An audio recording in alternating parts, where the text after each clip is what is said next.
So we all know that Gervonta Davis and Devin Haney, they had two sparring sessions, man. Um, the word goes that one sparring session, Devin Haney got the best of Tank. The other one, Tank got the best of Devin.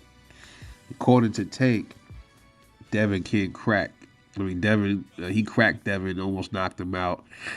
Adrian Broner even kind of like he tried to say that Tank almost knocked him out. They had to get in the ring and stop it. And, you know, Bill Hayden almost caused the melee and something, all this crap, right? So, whatever.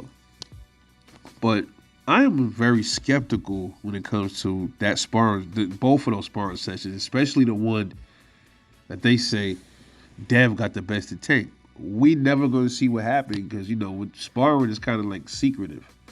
You hardly ever see these high level boxers. And here's what's strange though about that. You see Tank sparring everybody else, right? You see Tank sparring that welterweight Johnson dude. I forgot his first name. You seen Tank sparring Teofimo Lopez. So this whole thing about how sparring, what goes on in sparring stays in sparring is kind of like bullshit because there's video of Tank sparring. You know what I mean? Like, that's out there. So how come the spars, the sparring sessions between Devin and Tank, what happened to those? How come you don't see those around? Hey, I even seen the sparring with Shakur and Tank. I believe, was it Shakur and Tank? No. I don't think I seen that. I seen Shakur and Devin sparring session. I seen Ryan and Rolly. I seen Devin and Ryan Garcia sparring session. So how come you don't see Tank sparring session with Devin anywhere? That leading me to believe, like I've been saying, something happened in that sparring that Team Mayweather, all these dudes that back Tank and Tank himself are spooked over. Something that, I don't know what it is with the Devin, when it comes to Devin Haney and the sparring, something happened in that sparring session that they don't want us to see, bro. That's just my take on it. And I'm sure a lot of other people share the same sentiment because there's no reason why that sparring, like everything, like this is what I like. It's just crazy because people say this all the time. Sparring, you know, sparring is secretive and what goes on in sparring stays sparring. So if that's the case, why you got sparring videos and Tank with everybody else? You got Tank sparring fucking Montana Love. You got all these other videos with Tank sparring. Only ones you don't see is the ones with Brian Norman and the ones with Devin Haney. And it's funny because the ones with Brian Norman, you've been hearing a lot of stories. People been saying Brian Norman got the best of Tank. Even I heard Frank Martin hurt Tank in sparring, and you don't even see that anywhere, right? And then like if it's a fighter that they be like, yo, Tank got hurt by him, and then it come out to be a lie, you'll see them release that though. Like, yo, Tank be like, look, see, who did what to who? Come on, man. Shit, I'm even surprised I didn't see the Tank and Sean Porter spar.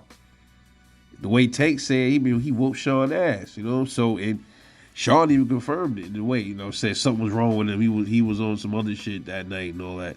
Got his ass whooped by Tank and sparring. We don't even see that. I'm kind of surprised. Don't be surprised if you see that pop up somewhere. Just so it can clear Tank's name when it comes to him not wanting to.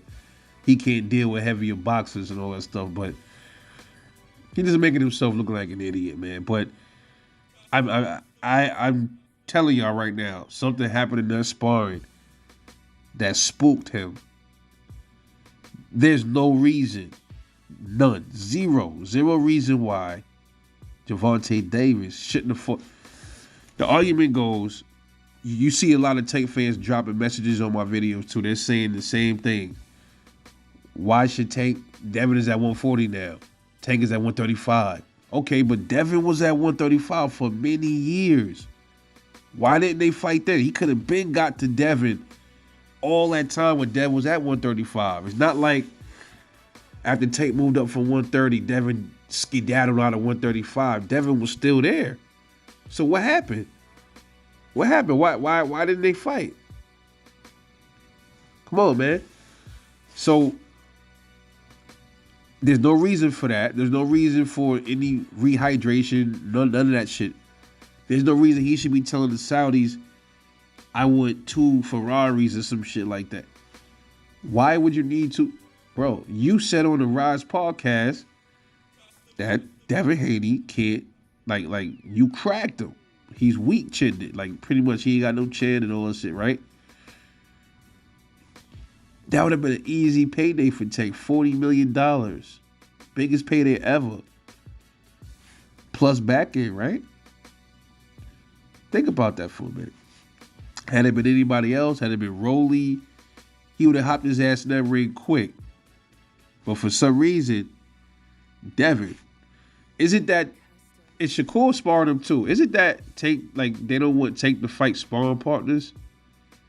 Has Tank ever fought any of his sparring partners, like in the pros? Is that another thing where they don't want Tank to fight his sparring partners because they know the sparring partners know a lot of things and figure him out? Is that what it is? Or that's why he didn't fight Tiafimo yet? Is that why he didn't fight Shakur? Is that why he didn't fight Dev? A lot of this shit is starting to make sense when you think about it, man. Just saying, what happened in that sparring, dude?